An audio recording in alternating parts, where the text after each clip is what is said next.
Welcome to Eerie Bites of History, your daily serving of strange bites of the past. Today we're looking back into history with 3 eerie stories, all of which happened on July 5th. Let's begin.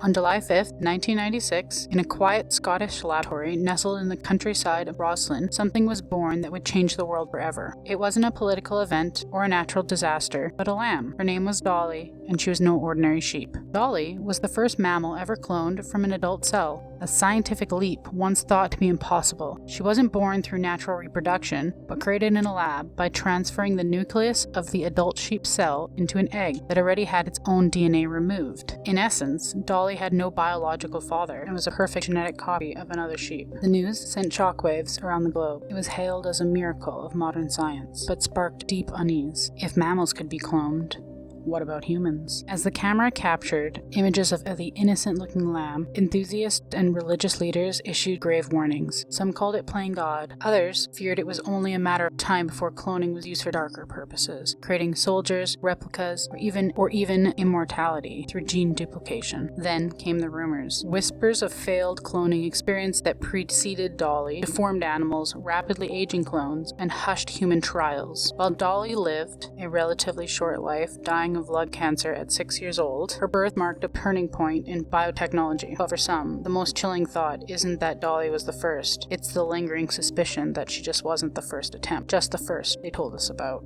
On July 5, 2002, deep in the frozen wilderness of Serbia's mountains, Russian archaeologists made a chilling discovery, quite literally. Buried beneath layers of permafrost and ice, they uncovered an astonishingly well-preserved set of human remains, a mummy untouched by time, her skin bearing swirling tattoos. The find would come to be known as the Ice Maiden. She belonged to the long-lost Paziric culture, a nomad people. Alongside her were burial items, ornamental clothing, carved wooden figures, and the remains of a meal, items that should have long since decayed, but remained eerily intact. What disturbed researchers and captivated the world was the state of her body. Her arms and legs and shoulders bore mysterious tattoos, possibly symbolic or shamanic nature. Her skin was pale and ghostly, and it looked almost recent. It was as if the ice had suspended her in time, as if she had only fallen asleep. Some archaeologists hailed it as a breakthrough in understanding Serbian spirituality, but among local tribes, the reaction was far more ominous. They warned about disturbing the grave, claiming the Ice Maiden was a powerful priestess,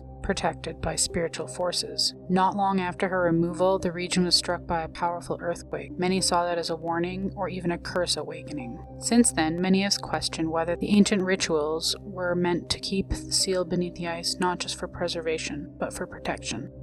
On July 5th, 1946, a tiny scrap of fabric shocked the world. That day, French engineer turned designer Louise Riard unveiled what would become one of the most controversial fashion inventions of the 20th century, the bikini. But this wasn't just a swimsuit. It was a calculated act of cultural diminution. It was named after Bikini Atoll, a remote Pacific site where the US had conducted nuclear bomb testing just days earlier. The implication was clear. The garment was meant to explode conversations, provoke outrage, and leave shockwaves. In fact, the bikini was so scandalous that no professional model agreed to wear it, fearing for their reputations. Eventually, Micheline Bernardini, an exotic dancer from the Casino de Paris, agreed to model it in a public pool in front of the stunned journalists and photographers. The bikini measured a mere 30 square inches of fabric, printed as newspaper headlines, perhaps mocking the attention it was destined to get, and it worked. The image of Bernardini in that explosive outfit circled the globe, igniting moral debates, censorship, and fashion. Here's the eerie twist. By linking the garment to the atomic warfare, Renard may have tethered modern fashion to one of the darkest chapters in human history.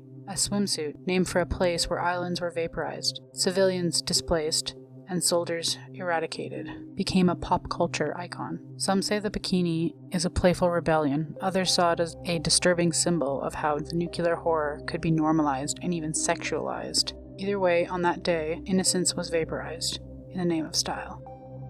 Like your history snack-sized? Drop a comment with your favorite bite and subscribe. Join us daily for your eerie dose of the past.